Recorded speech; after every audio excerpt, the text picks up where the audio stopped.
오늘은 1517년 시작된 종교개혁 2023년에 계속되는 교회개혁이란 제목으로 설교하겠습니다. 종교개혁이 도대체 무엇을 기준으로, 어떤 사건을 기준으로, 누구를 기준으로 일어났느냐, 정확히 진단할 수 있는 기준이 없는데요. 보통 거의 모든 역사가들은 마르틴 루터라는 사람이 비텐베르크 성당 문에다가 95개 조항이라는 반박문을 공지했던 1517년 10월 31일을 기준으로 종교개혁이 시작됐다라고 말합니다.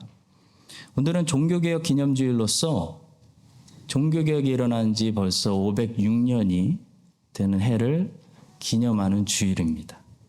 오늘은 그래서 종교개혁의 정신이 무엇이었는지, 누가, 왜, 무엇을 위해서 싸웠는지, 목숨을 걸고 누구하고 도대체 싸운 건지를 기억하면서 2023년에 살고 있는 우리 교회는 누구를 상대해서 무엇과 싸워야 되고 무엇으로부터 계속 개혁되어지는 개혁교회가 되어야 되는지 큰 맥락에서 두 가지만 살펴볼 건데요.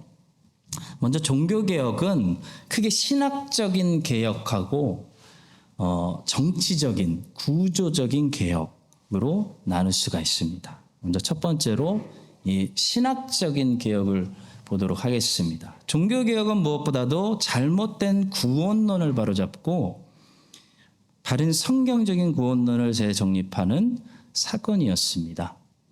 이렇게 종교개혁이 불가피했던 이유는 중세시대 1000년 동안 로마 카톨릭 교회가 다른 복음, 잘못된 구원론을 가르치고 있었기 때문입니다. 로마 카톨릭의 구원론은 전문적인 신학적인 용어로 부르자면 세미 펠라기우스주의 혹은 반펠라기우스주의라고 부르는데요. 풀어서 설명을 드리면요. 한마디로 믿음 플러스 행위. 예를 들어 면죄부를 구입하는 행위로 구원받는다는 이단적인 사상입니다. 사실 로마 카톨릭의 이 반펠라기우스주의적 구원론은 처음부터 존재했어요. 사도 바울 때도 있었어요. 유대주의자들이 예수 그리스도를 믿는 믿음만으로는 구원을 받기에 충분하지 않기 때문에 사람이 구원받으려면 예수 그리스도를 믿어야 되고 모세 율법도 철저히 지켜야 되고 할례도 받아야 된다. 그러니까 믿음 플러스 행위를 가르쳤어요. 사도 바울은 갈라디아서에서 이 사람들이 바로 다른 복음을 전도하는 거짓 교사다 라고 막 저주를 하고요.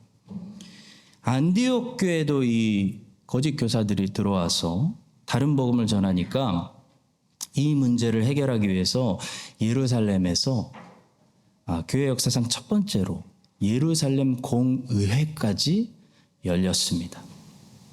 그래서 사람이 의롭게 되는 것은 오직 믿음으로 말미암는 것이지 믿음과 할례 혹은 믿음과 행위를 근거로 사람이 하나님 앞에서 의롭다고 칭함받는 것이 아니다라는 결론을 내렸습니다. 그것이 교회 역사상 우리에게 첫 번째로 있었던 예루살렘 공의회입니다. 그리고 그 이야기가 우리가 가지고 있는 성경 사도행전 15장에 있습니다. 성도 여러분, 우리 개신교인들은요, 로마 카톨릭이 자기네들 마음대로 이단적인 내용들을 공의회의 이름으로 공인했던 그 모든 교회 공의회들을 인정하지 않습니다. 우리는.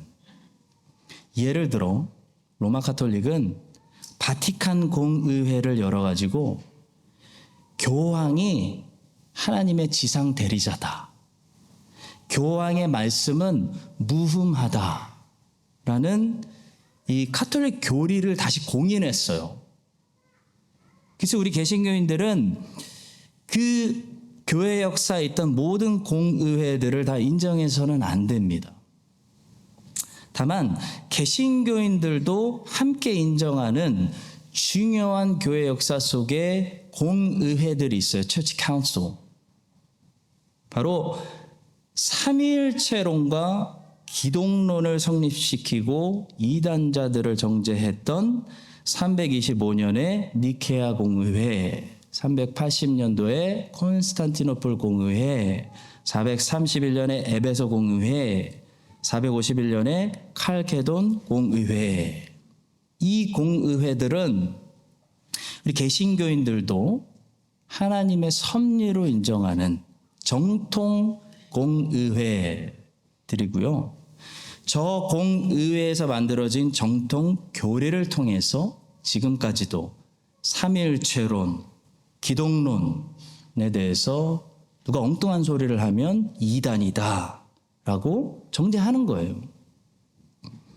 그래서 그리스도인이라면 저 네 가지 공의회에서 다뤄졌던 이단자들의 주장, 어떤 과정이 있었고 어떤 결론이 나서 무엇이 정통 교리라고 선포되었는지 알아야 됩니다. 자, 그런데 사실 저 네 가지 공의회 내용들을 혹시 모르시더라도 모든 그리스도인들이 꼭 완벽하게 알아야 할 가장 중요한 공의회가 있는데 그것이 바로 하나님의 말씀에 기록된 예루살렘 공의회예요.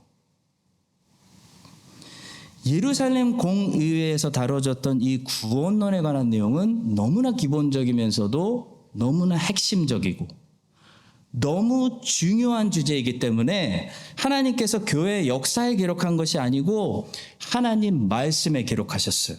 그래서 사도행전 15장으로 우리에게 주신 거예요. 그만큼 이 내용이 너무나 중요하고 너무나 핵심적이기 때문에 이 주제에 관해서만큼은 모르면 안 된다. 너의 자녀들도 어린아이들도 다 알게 하라라고 하나님의 말씀으로 우리에게 주신 겁니다. 그 내용이 뭐였다고요? 바로 사람이 하나님 앞에서 무엇을 근거로 의롭다 하심을 얻느냐? 믿음만으로 충분하냐? 아니면 믿음과 사람의 선한 행위로 말미암느냐에 관한 주제였다는 거예요. 성도 여러분, 죄인이 하나님 앞에서 의롭다는 인정받게 되는 근거와 원인은 이 죄인이 저 죄인보다 뭔가 행위적으로 나은 행동을 했기 때문에 내분이 절대로 아닌 것입니다. 죄인이 하나님 앞에서 의롭다는 인정을 받게 되는 근거는 그 죄인 안에 두신 믿음 때문인데요. 그 믿음도 하나님이 주신 선물이라고 성경은 가르쳐요. 따라서 결론적으로 구원이 내가 자랑할 게 없는, 구원받는 사람이 아무것도 공로를 자랑할 게 없는 하나님의 선물이라는 거예요. 하나님의 주권적인 은혜로 구원받는다는 것입니다. 그래서 구원받는 사람들은 모든 공로와 영광을 누구에게만 돌릴 수밖에 없냐면 90%는 믿음을 주신 하나님께 돌리고 10%는 내가 면죄부를 샀으니까, 내가 할례를 받았으니까, 내가 교회를 열심히 왔으니까 하는 나에게 돌리는 것이 아니고요. 100% 모든 영광을 하나님께만 돌린다는 것이 성경의 진리예요. 그 성경의 진리를 다시 재발견한 사건이 종교개혁 사건입니다.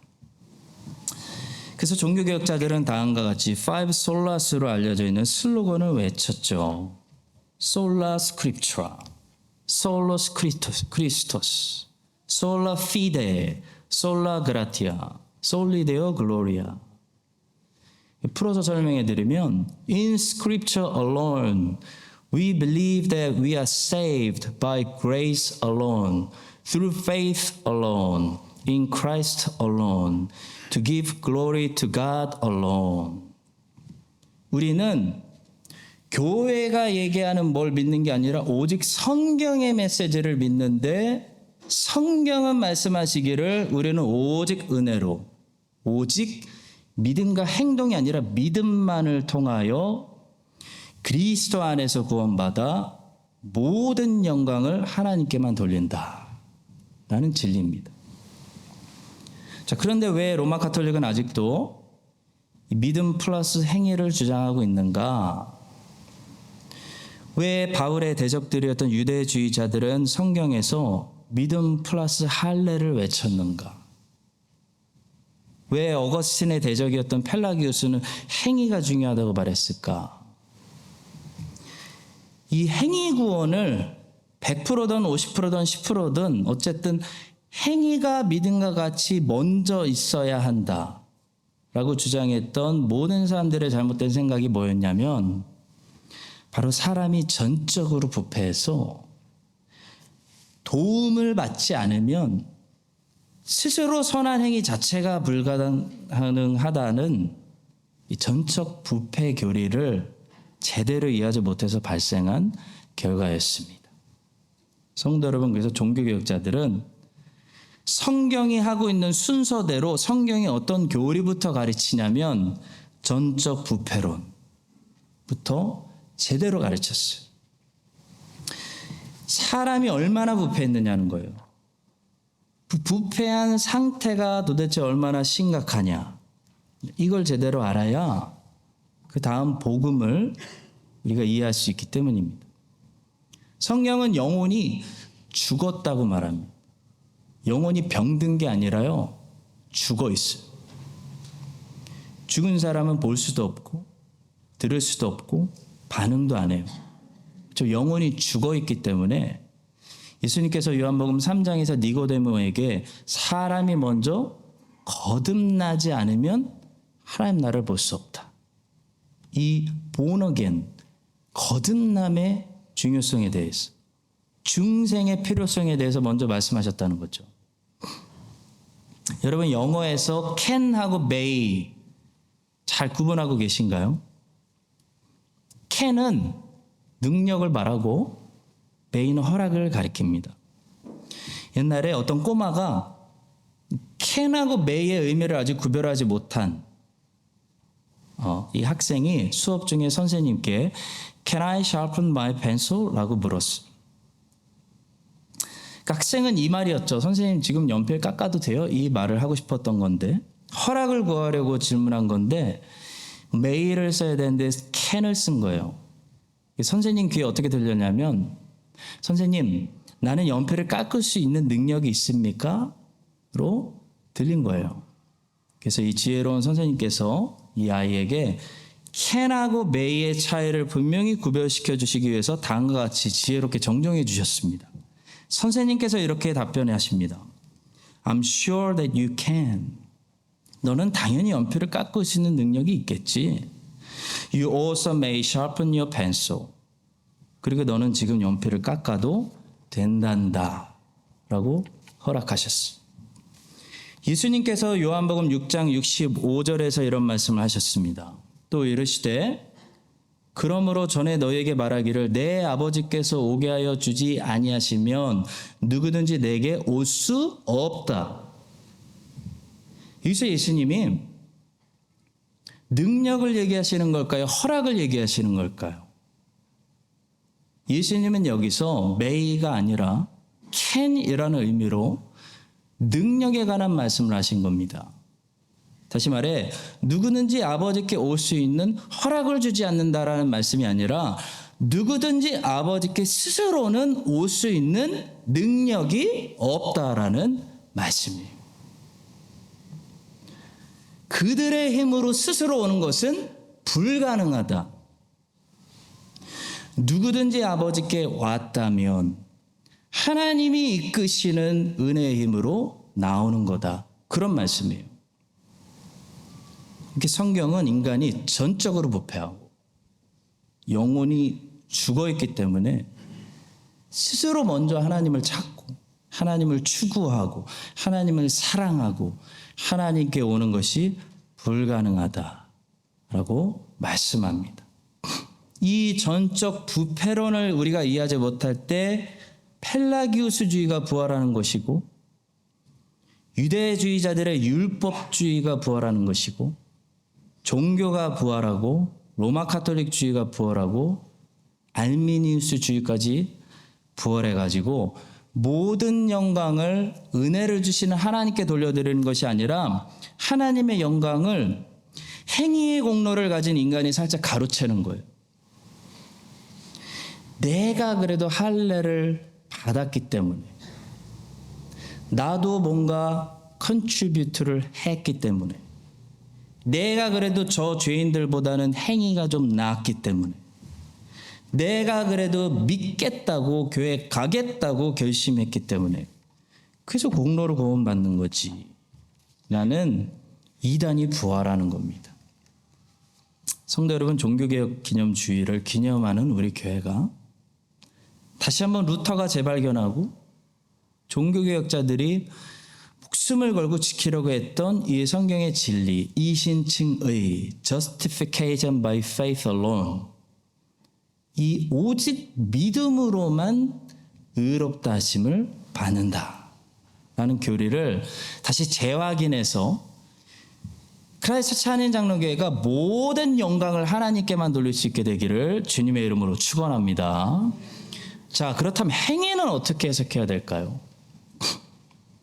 행위가 없어도 구원받을까요, 여러분? 그렇다고 말하면 다른 극단으로 치우쳐서 구원파 아시죠? 사이비. 구원파 이단이 되는 겁니다. 행위 없이도 구원받을 수 있다.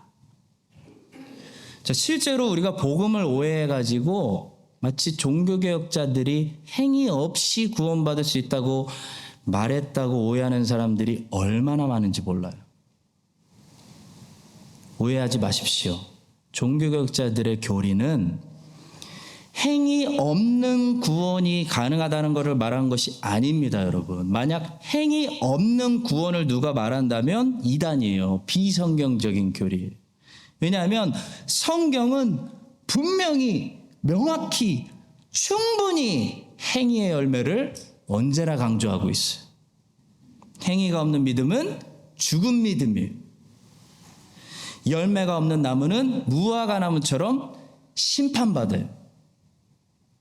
아무리 주여 주여 외쳐도 행위의 열매가 없으면 그 집은 모래 위에 집은 집이기 때문에 무너져요.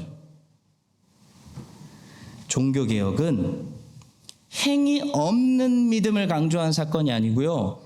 행위가 구원받는 근거와 원인이 아니라 구원의 결과다라는 것을 정립한 사건이에요.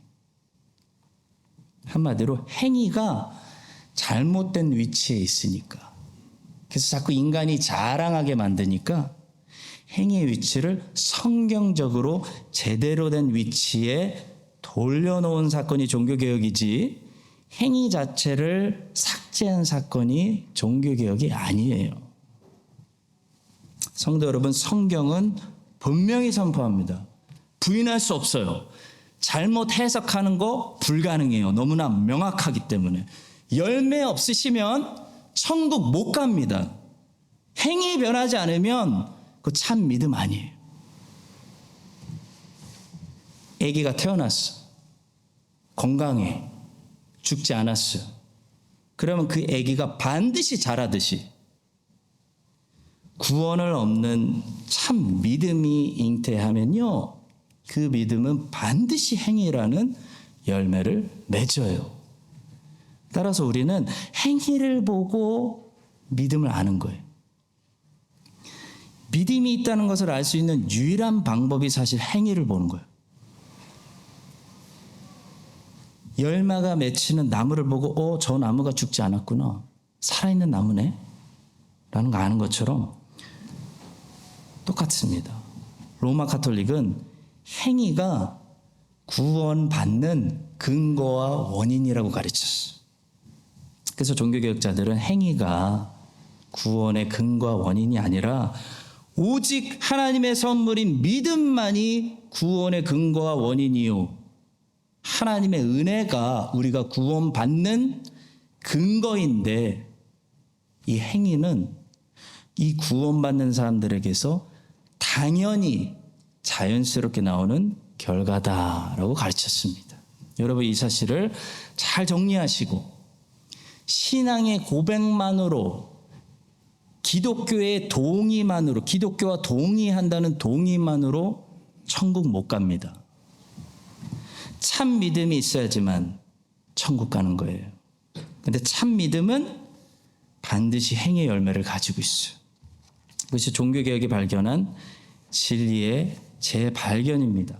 이 사실을 506년이 지난 오늘 종교개혁 기념주일에 이 설교를 듣는 여러분들의 가슴속에 다시 깊이 새겨주시고 참 믿음으로 행의 열매를 만들며 구원에 이르는 우리 모두가 될 수 있기를 예수님의 이름으로 간절히 축복합니다.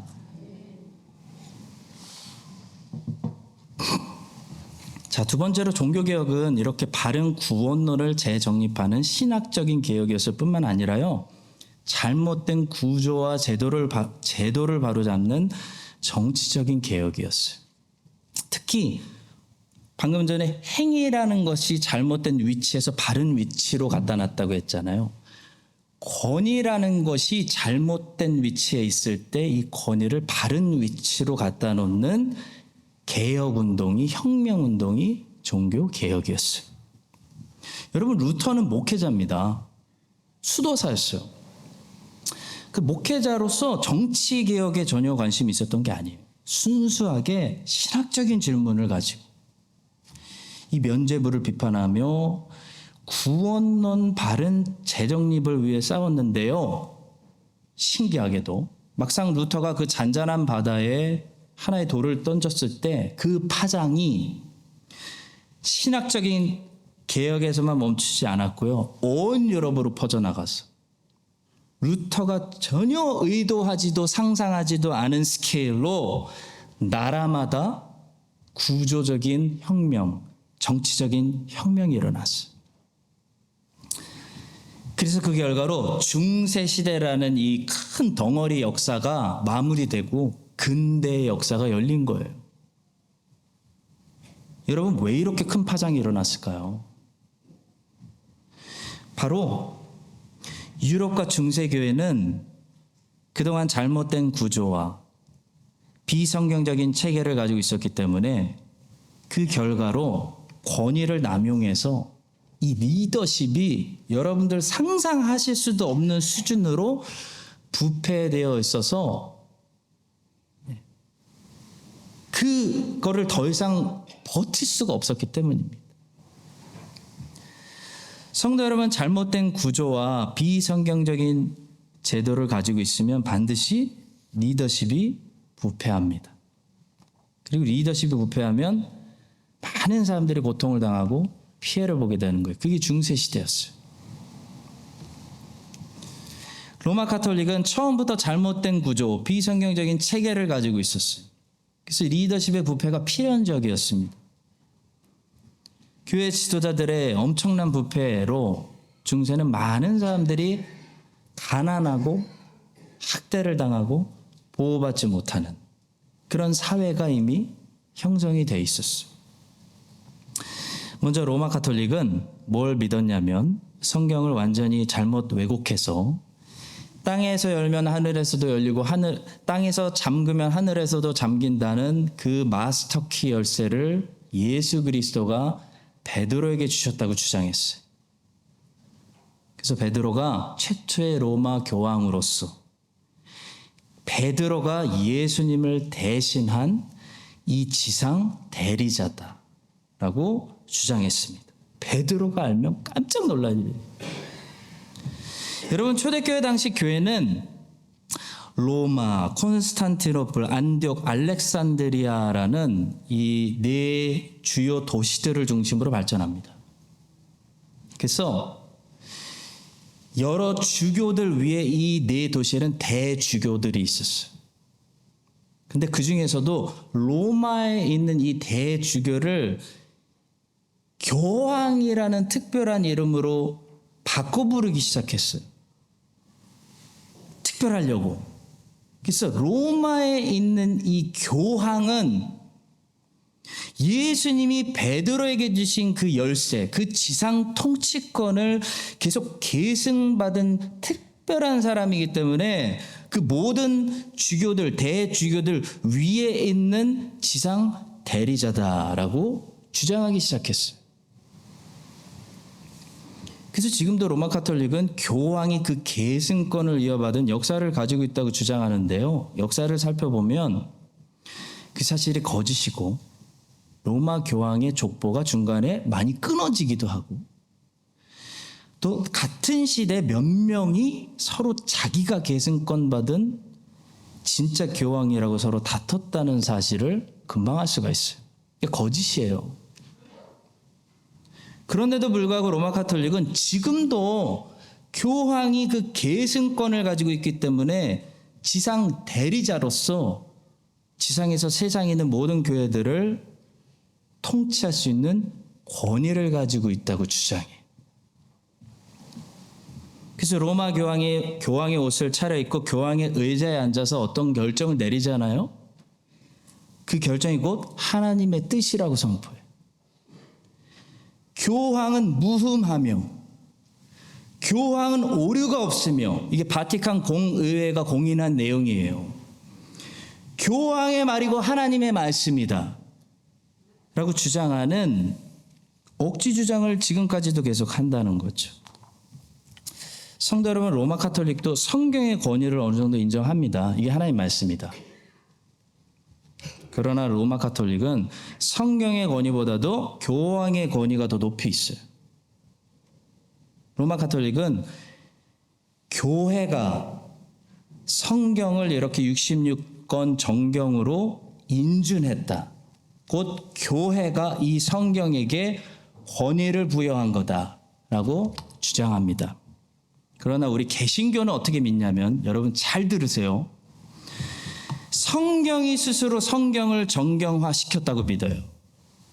그 과정 속에서 하나님의 말씀으로 이미 증명되고 살아남은 성경 66권을 우리는 겸손히 이제 하나님의 말씀으로 받아들인다 라는 말로 성경이 스스로 최고의 권위를 가지고 있다는 것을 개신교인들은 고백하는 거예요. 그래서 성도 여러분, 혹시 성경의 그 정경화 과정을 이야기할 때 교회가 66권을 하나님의 말씀으로 선택하고 뽑아서 인준했다고 생각하지 마시기 바랍니다. 안 그랬어요. 성경의 정경화 과정의 역사를 자세히 보시면요, 이미 다른 후보자 문서들은 스스로 역사를 견디지 못하고 스스로 탈락하거나 스스로 없어졌어요. 하나님의 말씀으로 인정을 받은 적이 없어요. 그러나 지금 우리가 가지고 있는 66권의 이 책들은요, 하나님의 말씀으로 역사 속에서 사라지지 않았고 어느 시대나 권위를 가지고 이것이 하나님의 말씀이다라고 교회 역사에서 인정을 받고 있었다는 것을 역사를 보면 알 수 있어요. 그래서 우리는 이것을 하나님의 말씀으로 받아들인다라고 표현을 쓰는 거예요. 그래서 개약 신앙인들이 작성한 벨지카 신앙고백서 5항 성경의 신적 권위의 출처, 여러분 이거 굉장히 중요합니다. 하면 receive 이렇게 고백해요. 우리는 이 모든 책을 수용하고 이 책들만이 우리의 믿음을 규정하고 기반하고 확인하는 거룩한 정경이라고 받아들인다라고 개역 신앙인들은 고백하는 거예요. 성도 여러분, 이 성경은 성경 밖에서 권위를 부여받는 것이 아닙니다. 성경 자체가 성경에서 이것이 하나님의 말씀이다라고 권위를 부여하고 있는 유일하고 신기한 책이에요. 그래서 로마 카톨릭과 개신교의 차이를 간단히 설명해 드리면, 로마 카톨릭은 교회, 꼭 교황의 권위가 성경의 권위보다도 더 위에 있습니다. 루터는 이것을 뒤집은 거예요. 루터가 싸웠던 건 이거였어요.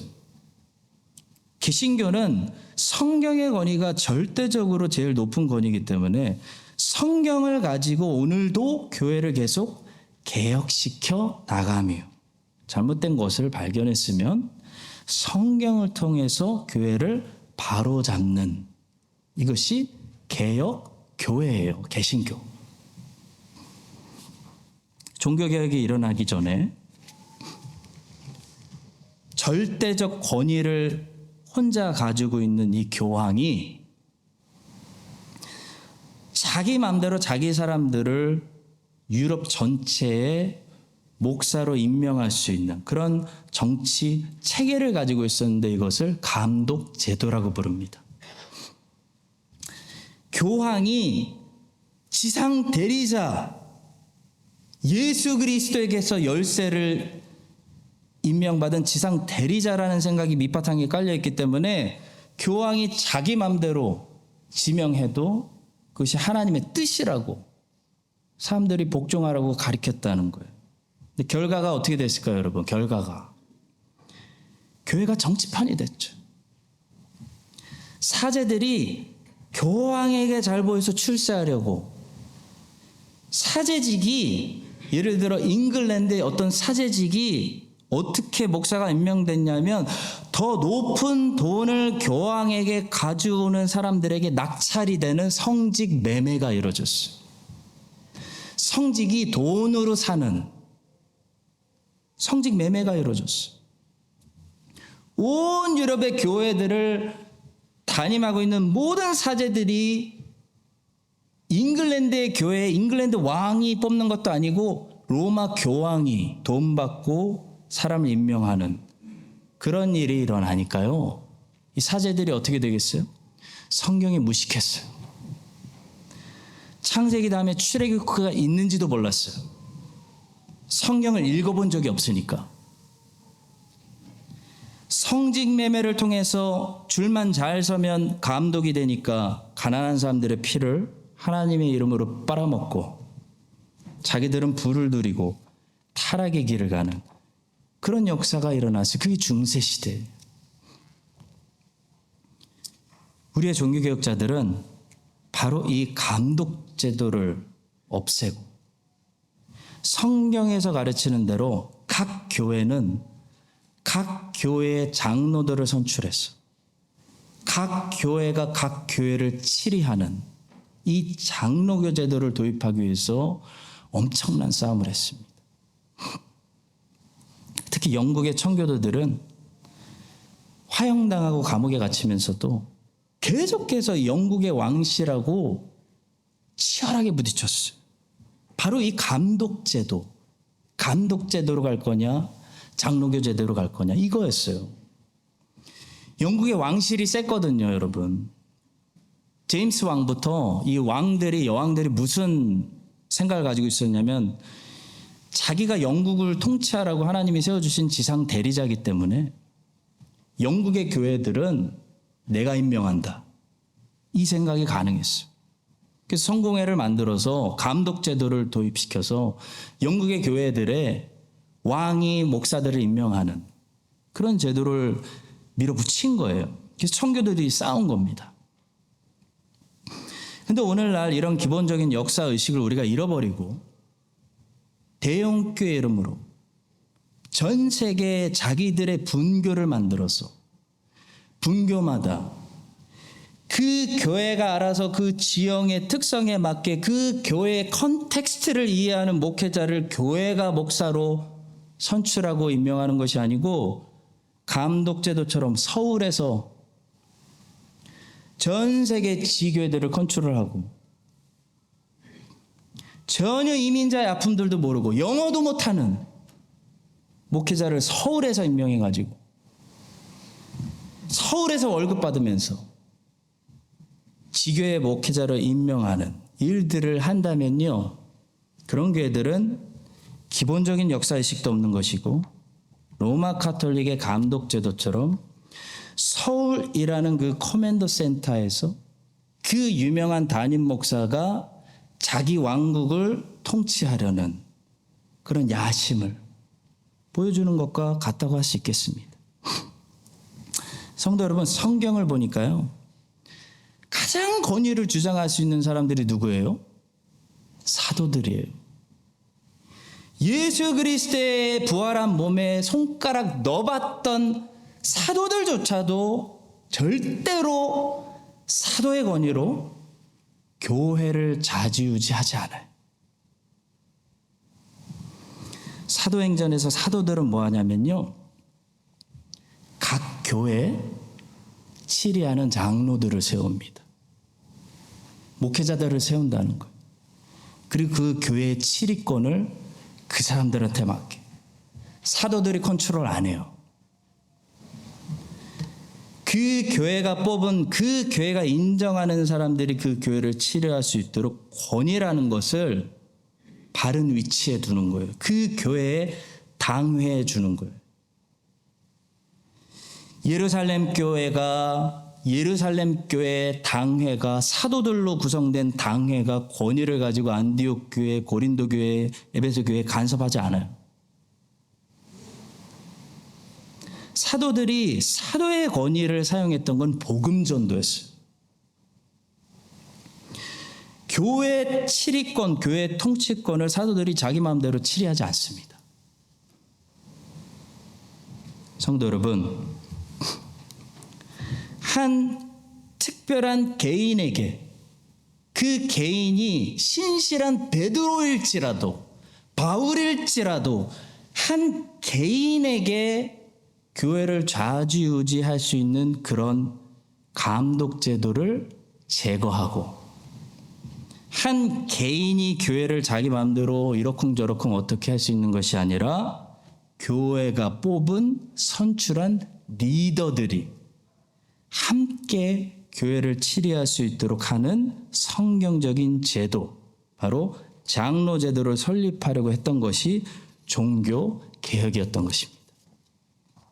성도 여러분, 한국에는 여전히 종교 개혁이 전수가 잘 안 돼서 한 개인에게 권위가 집중되어 있는 그런 잘못된 사례들이 얼마나 많은지 몰라요.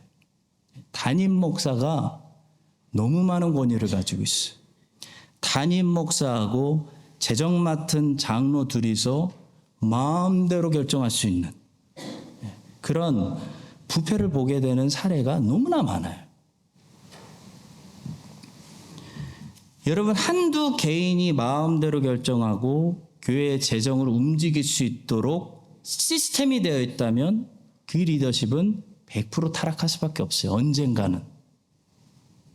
왜냐하면 우리가 다 어떤 사람들이냐면, 하나님이 권위를 주셔도 권위로 사람들을 보호하고 선하게 쓸 수 있는 것이 아니고 악하게 쓰는데 훨씬 더 뛰어난 죄인들이어서 그렇습니다.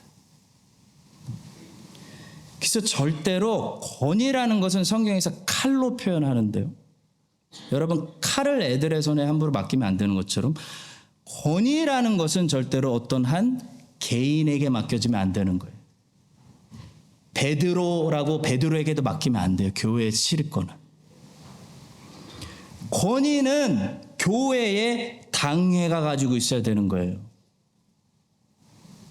여러분, 지금부터 잘 들으시기 바랍니다. 저는 지금 장로님들이 혹은 담임 목사가 권위를 가져야 된다라고 말하지 않았습니다. 장로가 권위 가지고 있는 거 절대 아니에요. 목사가 권위 가지고 있는 거 아니에요. 목사 권위 없어요. 우리 장로님들, 우리 목사님들, 우리 착각하지 말고 우리 권위적으로 하면 안 됩니다. 권위 없어요. 우리에게 주신 권위. 예수 그리스도께서 허리를 굽혀서 제자들의 발을 씻긴 것처럼 교회 리더들은 섬기는 리더십이에요. 섬기는 리더십을 가지고 있어야지 권위적인 거 가지고 있으면 안 되는 거예요. 목사와 장로에게 권위를 달라는 것이 아니고요, 당회가 권위를 가지고 있어야 된다는 겁니다. 한두 개인이 권위를 가지고 있으면 안 돼요. 그러면 절대로 객관적일 수가 없어요. 사람은 주관적이에요. 그래서 당회, 장로들의 모임이 있는 거예요.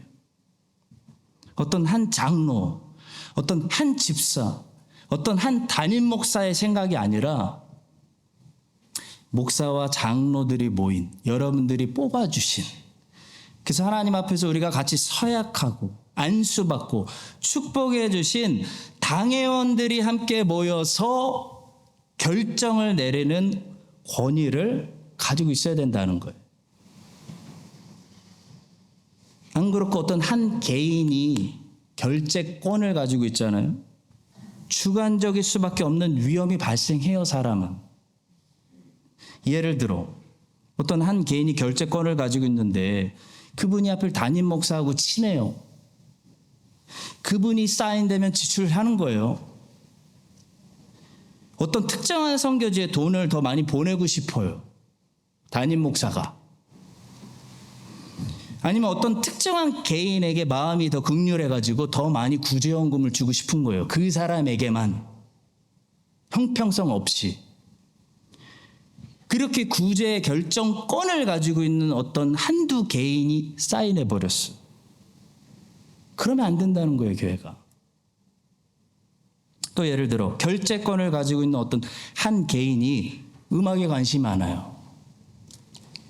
그래서 교회 예산을 자기가 판단해서 장비 바꾸는데 10만 불 결제해버렸어요. 그 사람이 판단할 땐 그게 제일 시급한 문제예요.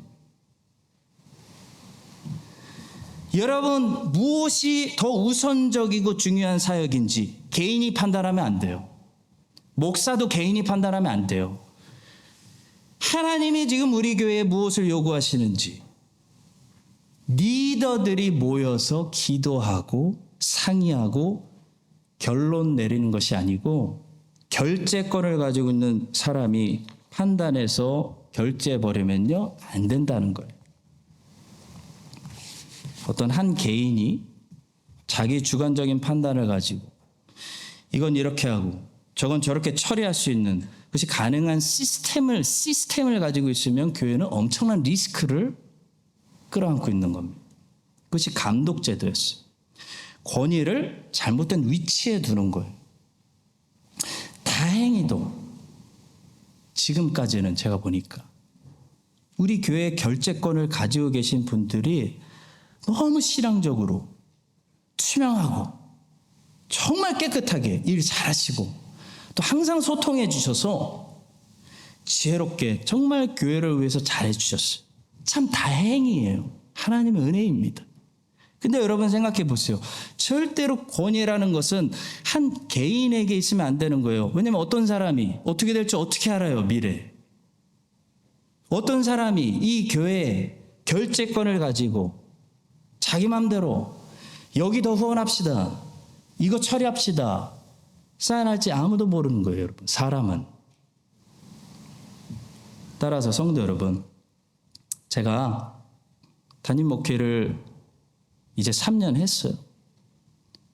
저도 많이 배웠고 배우고 있고 고민하고 듣고 보고 기도하면서 연구하고 찾아보고 하면서 어떻게 하면은 다 성도님들을 보호해드리고 지켜드리고 신앙이 막 성장할 수 있도록 하는 바른 교회를 만들어 갈까 하면서 도달한 결론은요, 교회에 있는 모든 권위는 결재권은 당해 주셔야 된다는 거예요. 당해 주셔야 돼요. 당회가 칼을 가지고 교회를 치리하는 것이 맞는 거고 가장 안전한 거예요.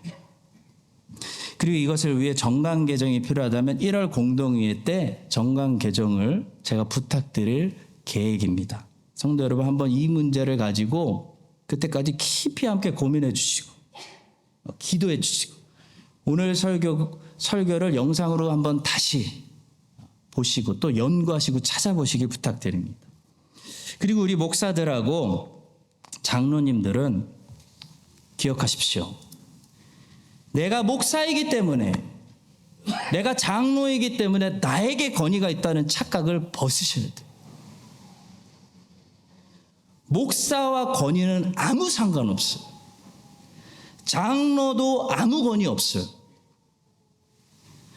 당회가 권위가 있는 거예요. 당회. 장로들의 모임. 그래서 성도 여러분들도 아무리 담임 목사가 서툴잖아요. 아무리 담임 목사가 서툴고 장로님들이 서툴어도 당회원들이 내리는 당회의 결정에는 순종해 주셔야 되는 거예요. 그리고 목사들과 장로들은 권위를 신경 쓸 게 아니라 리더십을 신경 써야 돼요. 리더십은 존경에서 나오는 거예요. 본을 보일 때 감동받고 따라오는 게 리더십이에요. 절대 리더십은 권위에서 나오지 않아요, 여러분. 존경하지 않는데 권위만 주장해. 그러면 그것은 리더가 되는 길이 아니라 점점 더 김정은이 되는 길입니다. 저희들이 멋진 바나바 같은, 바알과 같은, 요한과 같은 성도들의 발을 씻겨 훌륭한 성도들로 양육시키는 리더들이 될 수 있도록 여러분들이 다 함께 기도해 주셔야 돼요. 사랑하는 성도 여러분, 이 사실을 기억해 주시고요. 종교개혁 506년을 기념하는 오늘 종교개혁 주일에 우리 크라이스트처치 한인장로교회가 신학적으로는 물론이고 말할 것도 없고 구조적으로도 가장 성경이 가르치는 그런 바른 구조를 우리가 함께 만들어서 잘못된 위치에 있으면 사람을 언제든지 부패시킬 수 있는, 남용될 수 있는 이 권위라는 중요한 칼을 우리 교회가 가장 안전한 바른 위치에 둘 수 있는 그런 한인장로교회 될 수 있기를 우리 교회의 홀로 머리가 되시는 예수 그리스도의 이름으로 간절히 축원합니다.